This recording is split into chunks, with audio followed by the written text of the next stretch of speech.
So welcome back to another edition of the Heart to Heart podcast. And my guest today is Andrew G Huff. Andrew, welcome to the show. Well, thank you so much for having me. So I've been following you on Twitter for quite a while. I want to talk to you today for a few different reasons. Obviously, the book that you wrote is something that I do want to chat with you about, but also too, your background just kind of really interests me. So you're a veteran, but you're also, a high-level scientist. So, kind of very interesting background overall. Can you kind of give the audience a little bit of about a history about yourself and a little bit about how you got to where you are today? Sure. So I'm a very odd duck in terms of a scientist or a professional. I started off my career in the U.S. military, served as an infantryman, and was combat deployed to Operation Enduring Freedom and Operation Iraqi Freedom. And I thought I was going to be a career officer, going to go work in the Pentagon, be a general. And in my second tour, I was wounded. I was really against the war. I used to be pretty centrist, leftist back then, and I decided to go down a different path, and my passion was science. So my undergraduate degree is in psychology research at the University of Minnesota, which is a psychological research powerhouse, partnered with the Department of Veterans Affairs.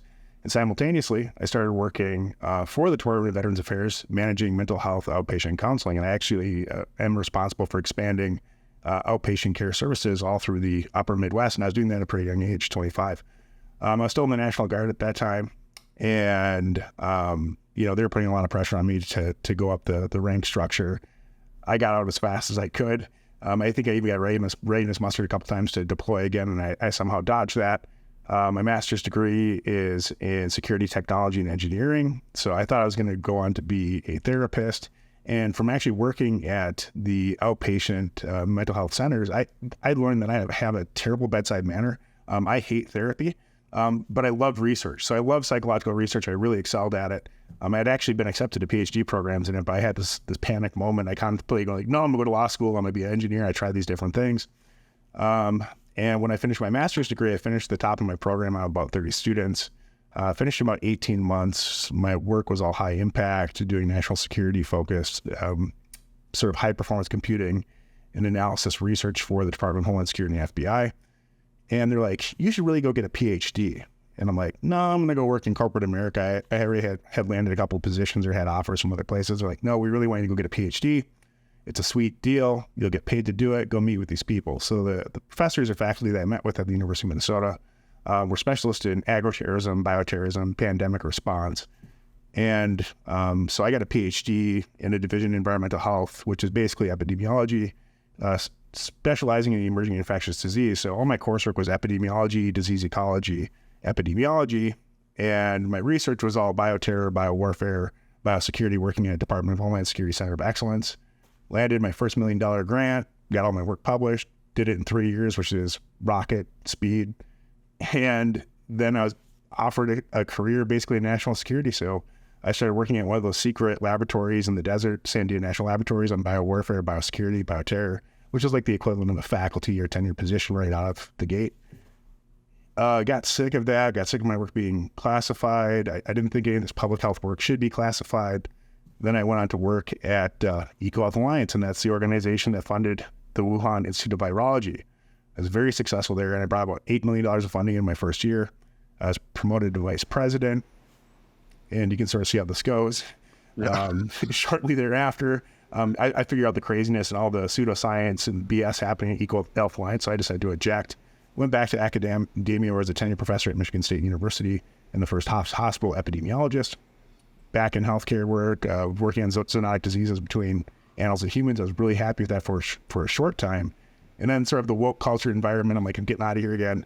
And then I jumped and I went back to corporate America, where I was an executive at Juul Labs, the e-cigarette company, and helped save it, actually showing the public health benefits, which ironically, Canada is a huge supporter of e-cigarettes for smokers. The United States, not so much. But, we can get to that later.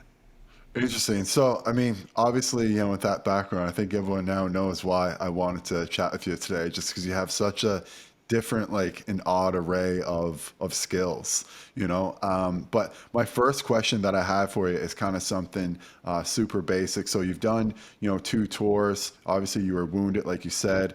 You've worked on, mental health wards. You've seen veterans who have, been wounded, not just physically, but also, mentally as well. And so, what is it about certain soldiers that even though they experience the same event, some will develop PTSD, but others do not. Like, what is the commonality amongst the people who do not develop PTSD versus the people, say, that do, even though they're exposed to the same traumatic event? Well, I don't know, and it's really difficult. So from personal experience, so going into my second tour, so I actually saw my first engagement in Central America doing counterterrorism work. So I'd already been exposed to some traumatic or a lot of traumatic events in my sort of strange counterterrorism operation in Central America. So when I went to Iraq, I already had some exposure, right, built up. And then I actually was diagnosed with PTSD about halfway through my tour. And how I came to the conclusion I was having problems, I mean, it had been 3-4 nights I hadn't slept. And I started asking other guys in my platoon, which is about 11 guys, 30 guys. And in my company, I have 150. And we're out on patrol. Hey, any of you guys having a problem sleeping or nightmares or anything? And I was having recurring nightmares. And everyone's like, oh, yeah, go to the medical center. I've been prescribed SSRIs or Paxil or, all these different things. I'm like, holy crap, or Zoloft. And I started asking around. It seemed like about 40% of my company, out of 170 people, had been prescribed something for either a generalized anxiety response, depression, sleep disorders, not really had it for a long enough duration by DSM-4, for the audience, Diagnostic Statistical Manual in Psychology. They hadn't had it for a long enough time to be diagnosed as having PTSD yet. And so I went to the medical center and, they diagnosed me as having an anxiety disorder, generalized, and which eventually transformed into PTSD. And to get back to your question, a lot of us had been exposed to the same traumas. Our training wasn't really different. There's definitely a genetic component to whether or not you'll have PTSD or anxiety response to stressors. Looking at my family history, there's definitely some of that on my mother's side of the family. So, the recipe is like this. From looking at like the twins reared apart studies and psychological research, we know there's like a 30% genetic component to whether or not you'll have a stress or depressive episode after being exposed to trauma. But the question is like, this magnitude question. So how much trauma can you be exposed to before you break? And I think for most of the guys that I served with, being infantrymen and tankers and combat guys, we could be exposed to a fair amount of it before we started to hit that breaking point. And for us, that was about 5 or 6 months of combat operations. Okay. Yeah. So, I mean, it's definitely something that's like a very, very complex issue. And definitely there's a genetic component, going into it. I also imagine too, that there's a bit of a component about what your previous history was like what your life was like before going into, combat. And would you say people who had, a more difficult life would say be less likely to get or to develop PTSD than people who had more of a kind of coddled life? Or do you think that it's really, really hard to predict, your previous life as to how you're going to respond to PTSD or the traumatic event?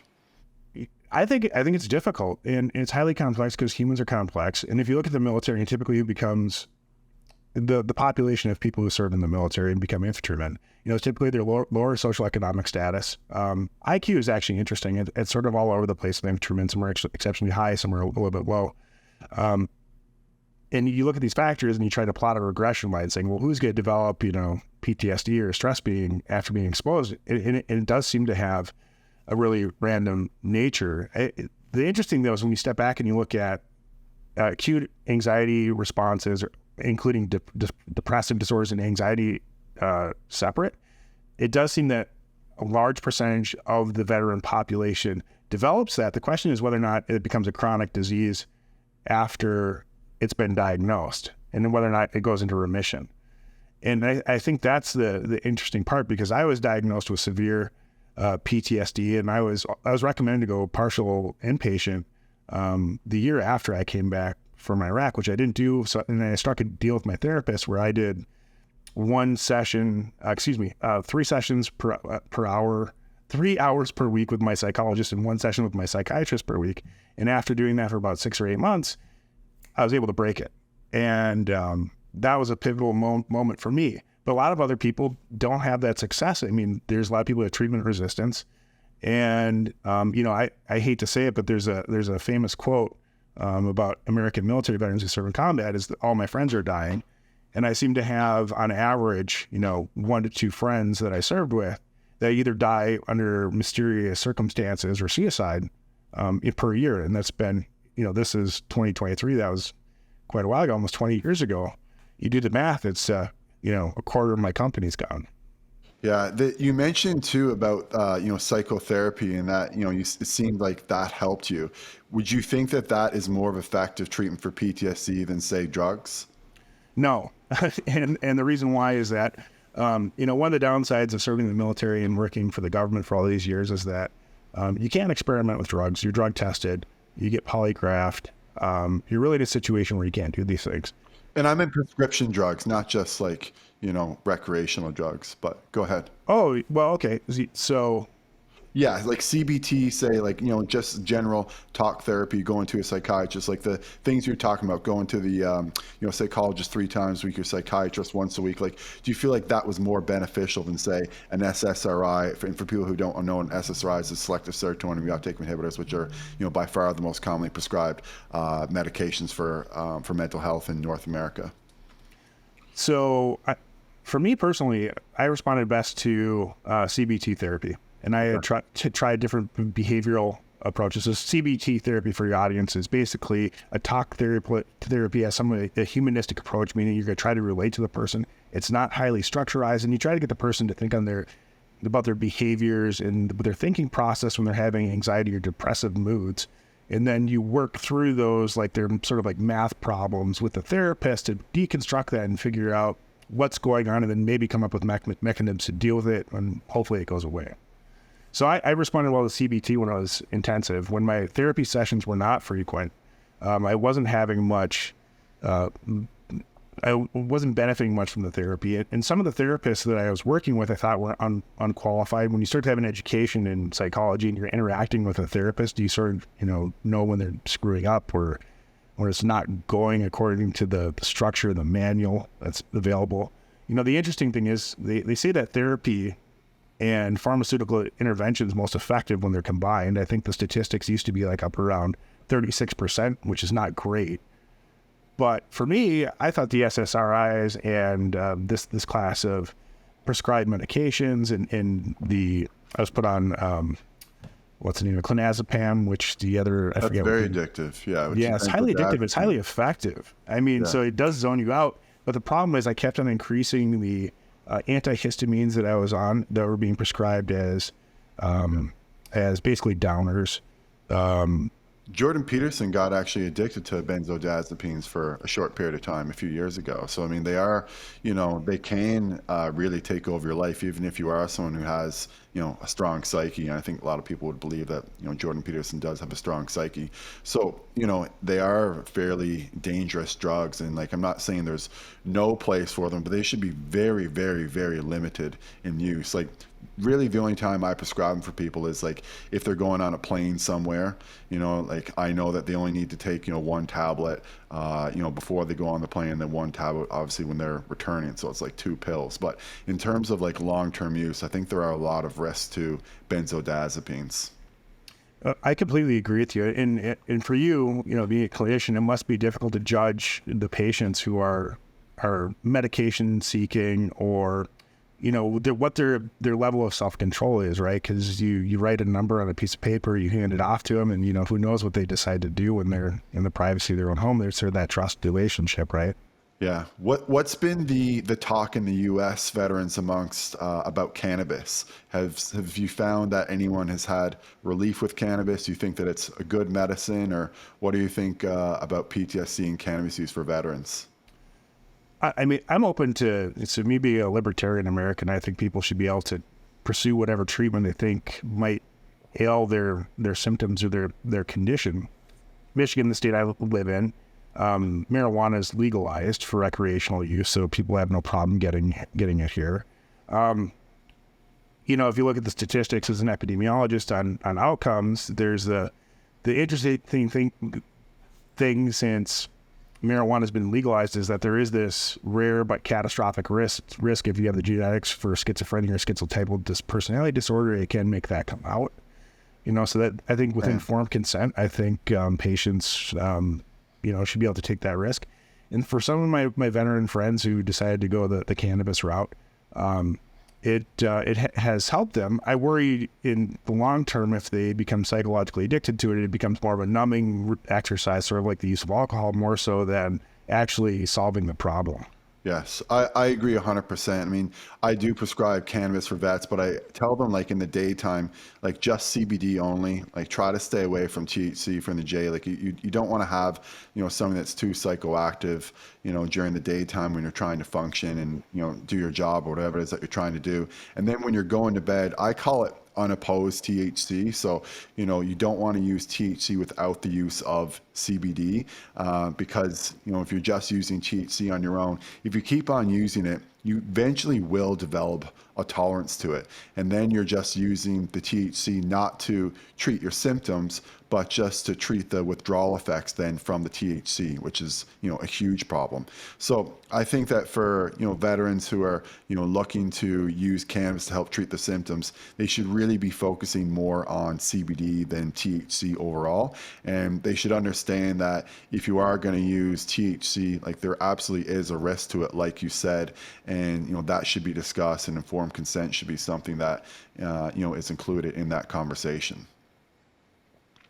And then, now we have a lot of people who are, moving on to something, I guess, a little bit more stronger, you could say. So, a lot of veterans now are very interested in psilocybin or with MDMA. We know that MAPS are doing some studies with PTSD and veterans, and I think they've had some really good outcomes with that. But, to your point and what you said earlier, like it's not like these people are just, taking MDMA on their own and then they're getting better. No, they're taking the MDMA with a psychotherapist and they're talking through their traumatic experiences. So, it's not necessarily like the drug itself. Really, all the drug is doing then is just making the talk therapy more effective. Because a lot of times when people do talk therapy, they don't want to talk about the things that are buried down, deep inside of them. And, for whatever reason, when people take MDMA, they just seem to get to a point where they can, release some of those things and then talk about that over therapy. And have you had any friends have success with psychedelics, whether it's MDMA or whether it's psilocybin? I have. So the interesting, where I was going with my story earlier, and I didn't want to interrupt the flow because I think you got a structure, but so the downside of working in that classified environment, working with the government, having a security clearance, all this, is that you can't take illegal substances. And the second that I decided to make the decision that I was no longer going to work for the U.S. government, I decided to get my hands on some MDMA, and I tested it. And I actually used to volunteer as an epidemiologist with dansafe.org. And, oh, wow. Cool. And so, I'm looking at this and I had it once before I was in the military. So I sort of knew what it was like, and it's an empathogen. And it was crazy because, I took I'd say a strong dose for my body weight in milligrams per kilogram, me being the nerdy scientist that I am. And, I decided to go to the bar and hang out, and I was sitting there at the bar and I all of a sudden had these tears running down my cheek.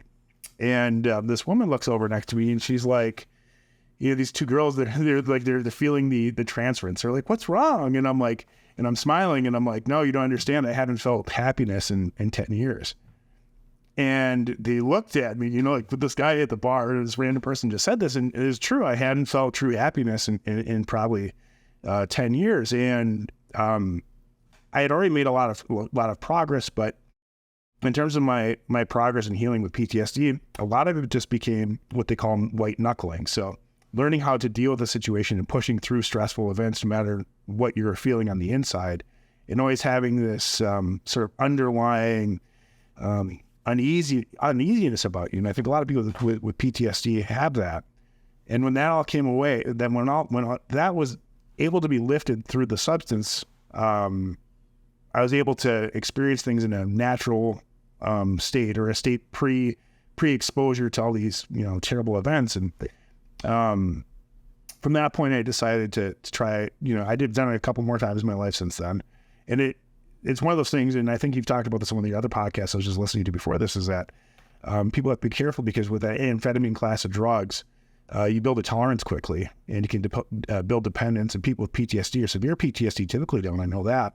But if it doesn't work, then you're just becoming addicted to another crutch of a substance, which is no different than like being addicted to Valium.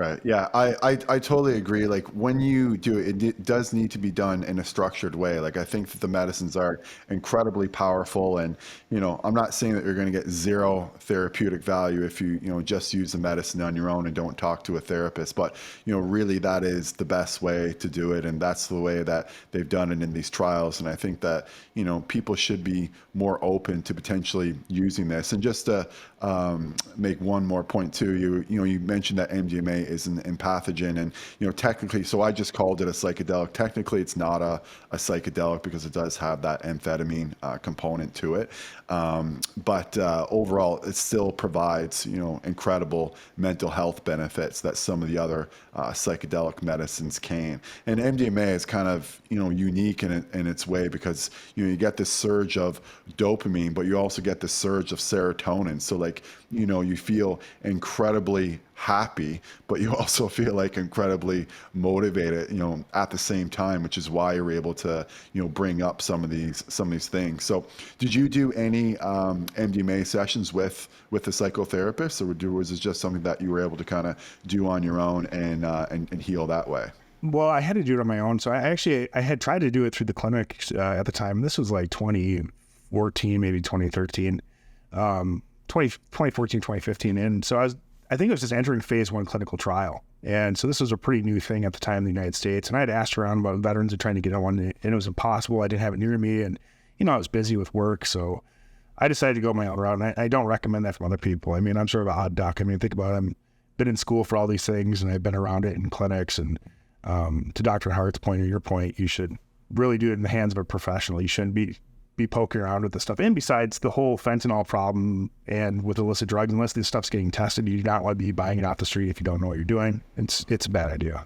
Yeah, I totally agree. And that's why there's, I'm happy to hear that you were, a part of the Dance Safe organization. I think that there are, places now where you can send your drugs and get them tested. I think that's very common actually in Europe. I had Dr. Carl Hart on the show a couple years ago. I'm not sure if you're familiar with him. I looks am. like you are. Yeah. He's a very interesting chemist. Yeah, he's a very, very interesting guy. And he was saying that I think in Europe, like it's pretty commonplace. Like it's easy for you to test your drugs, but in Canada it is, a little bit more difficult. But I think that is something that would, reduce harm when people do, engage in some of these things.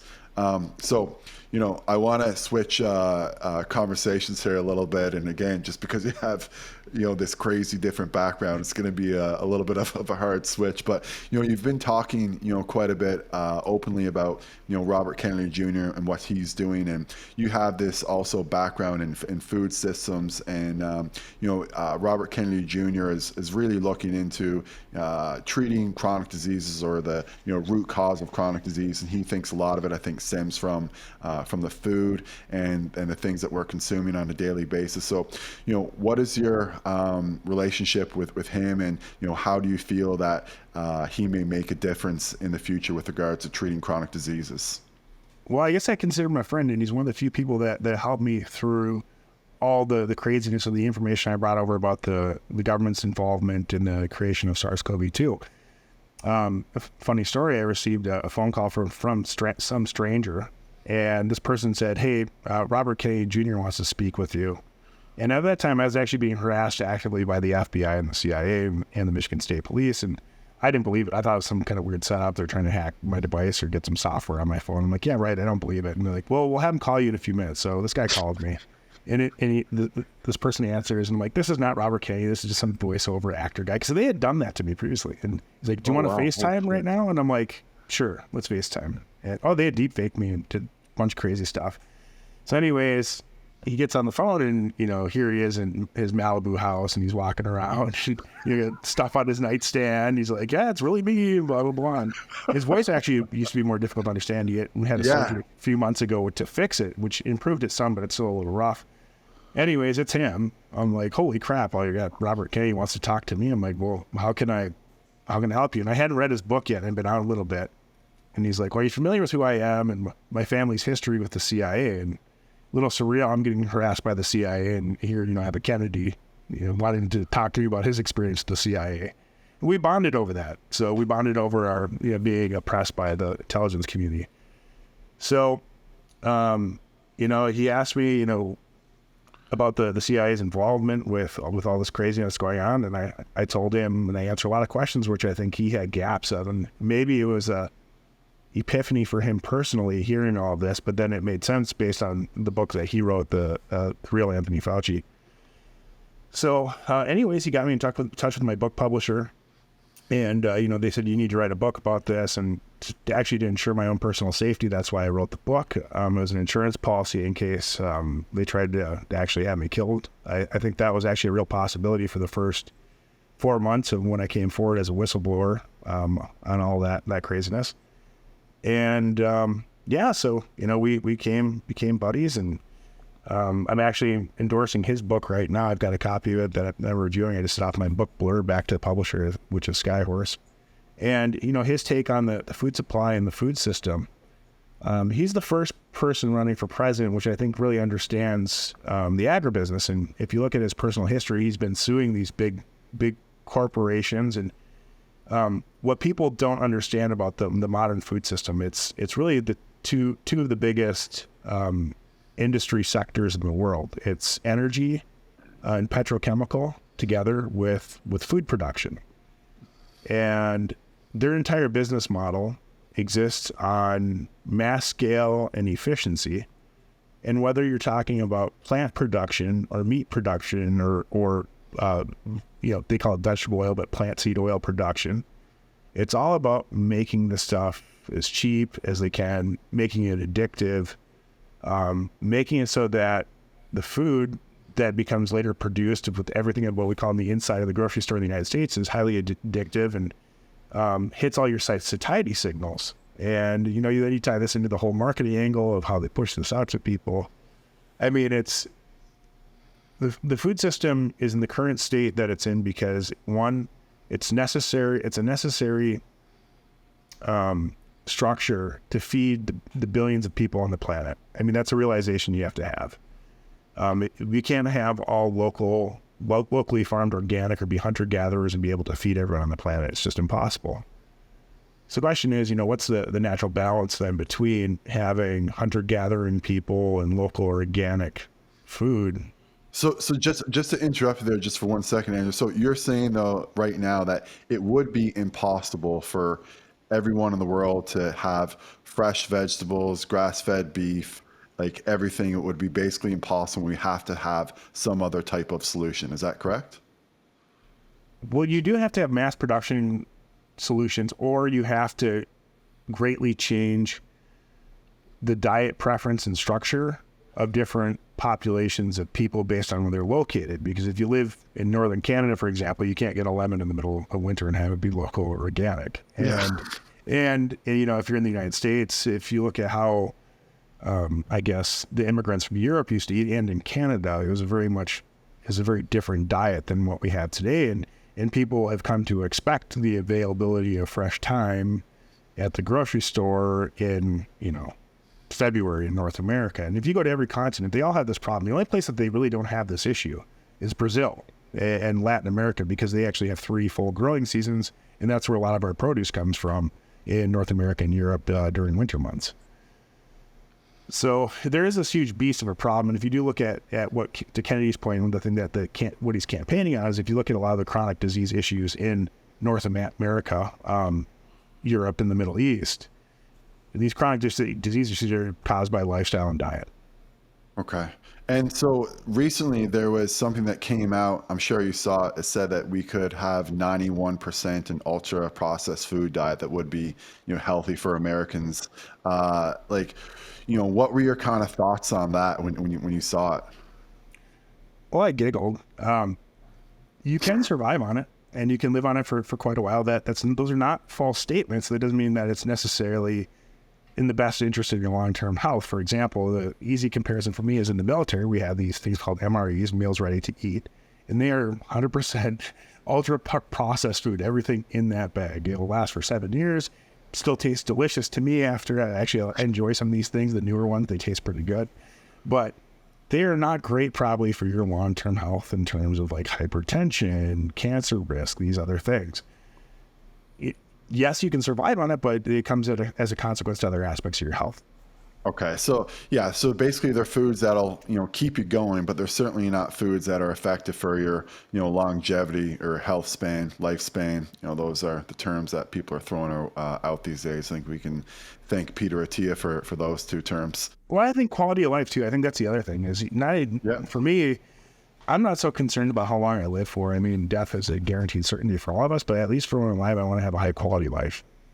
Yeah, and so for yourself, when you saw 91% all ultra processed foods, like, did you think that this is something that is sustainable for people to prevent any long term chronic diseases? Is this something that you think that Robert Kennedy Jr. needs to kind of step in and say like, hey, like we understand that everyone's not going to be able to eat organic and local all the time, but we've gone too far with saying that like 91% of your diet can be ultra processed foods, and we need to make some kind of shift or focus here. Like, what's the real ultimate like solution that you think he can propose to kind of like mitigate people's risks or exposure to eating ultra processed foods while also being able to sustain the planet and sustain some kind of food supply for Americans and Canadians?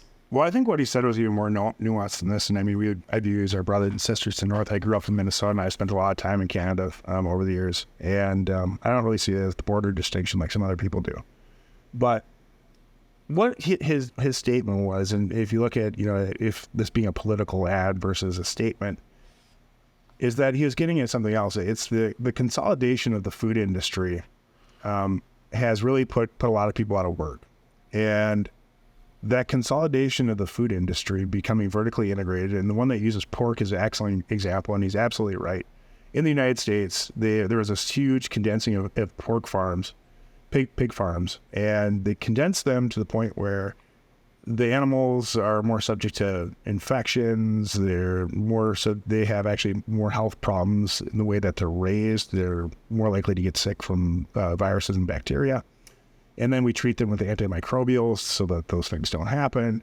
And then they're right into one of the biggest processing facilities in the world, which is about 30,000 hogs a day, where sometimes the workers are exposed to rare diseases from the brains being aerosolized when they slaughter the animals. I mean, I'm not kidding. There's epidemiology and case studies on this. And then this is this huge system, right? And this is how it works, and it's super efficient. It drops the price of pork. But that put a lot of people out of work at the expense of potentially our own health, human health. And that's some very similar across industries, whether you look at beef, you look at fish, you look at corn production. I mean, you can get into every kind of plant or animal species and look how that food system works.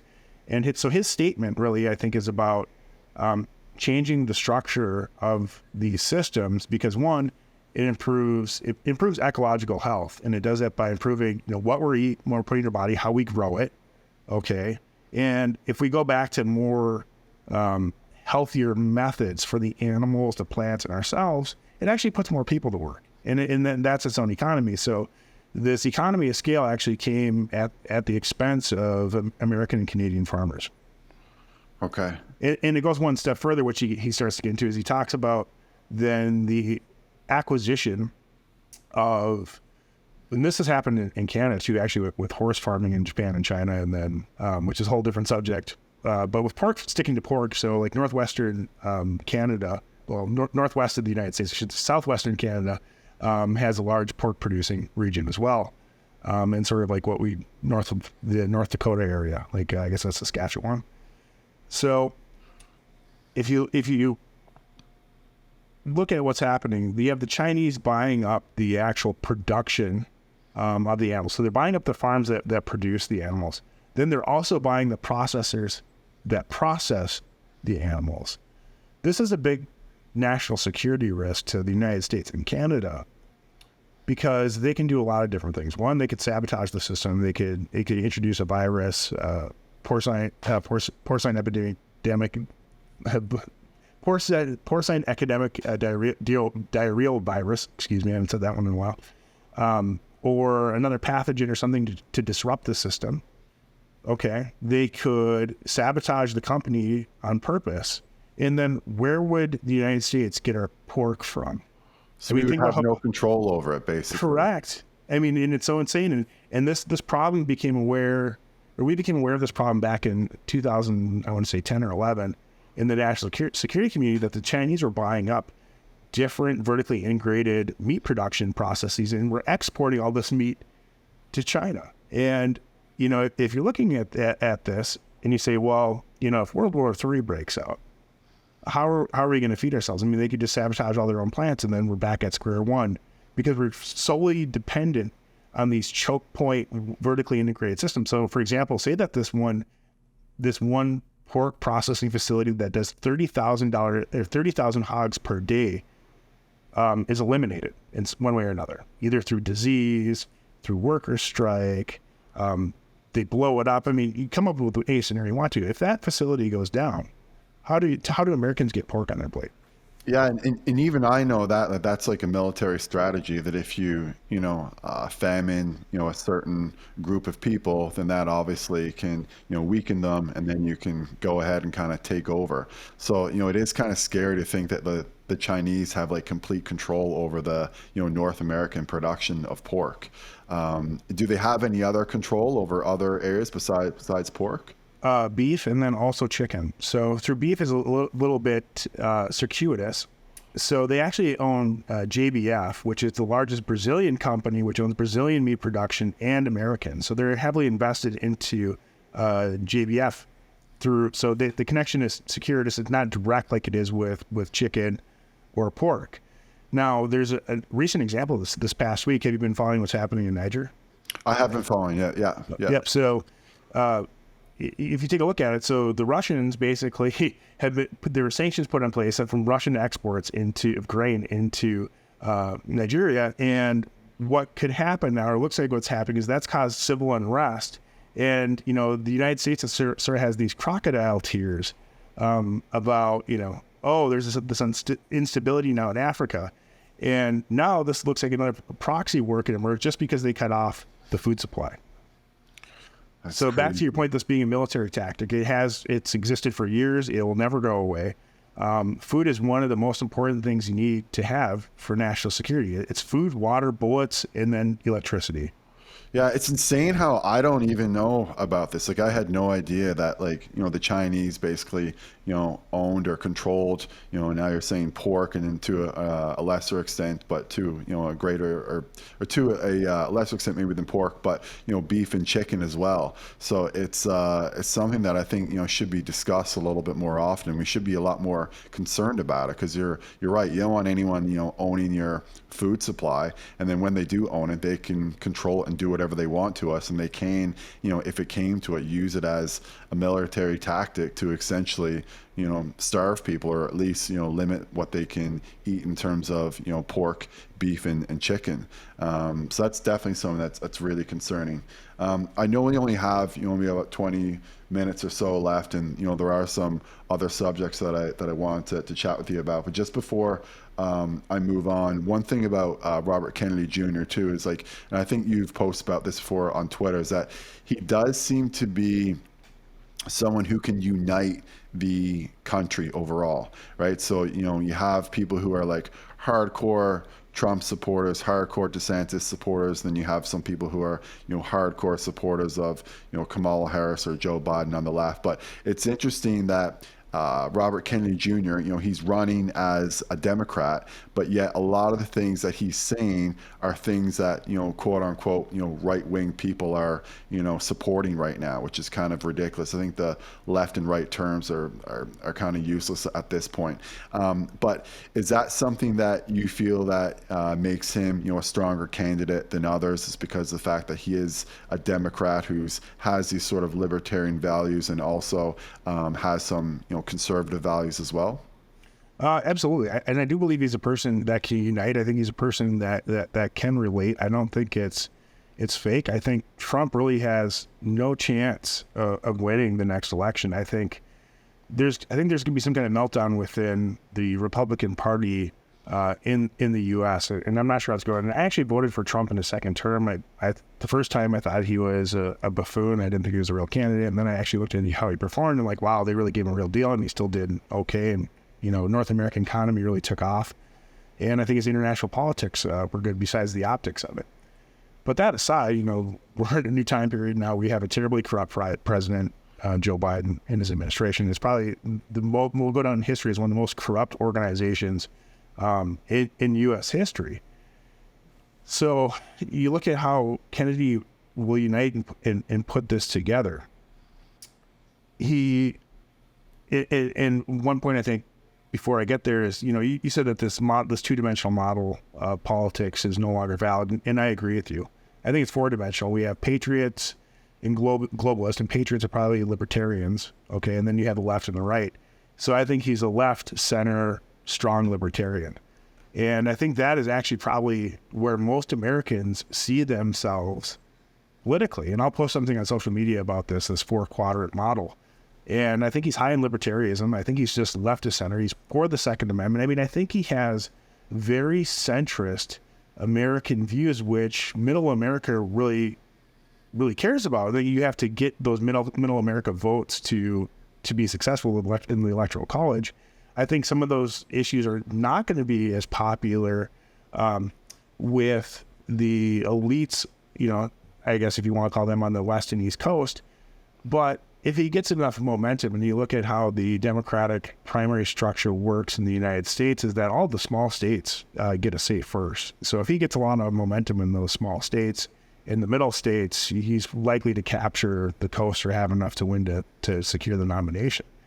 I mean, I think it's terrible what the Biden administration is doing right now in terms of denying him Secret Service protection. I don't know if you're aware of that, but they formally applied for that. And I've actually spoken with his head of security, Gavin DeBecker, on the phone about the issues that I was having with the CIA and the FBI. He actually helped me some time ago. And, it's weird to be living in such a corrupt place in the United States right now. I never thought in my life that I'd see something like this. I don't know how you feel about Canada and your leadership, but I mean, I've lived and been all over the planet. Ours is a disaster right now. I mean, ours is a complete disaster. And you're in London, right? Like you're in London, Ontario. Yeah, I'm only like 2 hours away from it. So if we do this again, we could do it in person for sure.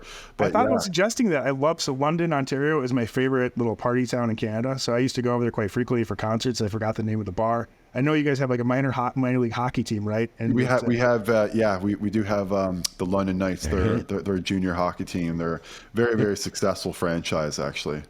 Yeah, no, you live in a great town. I think it's beautiful.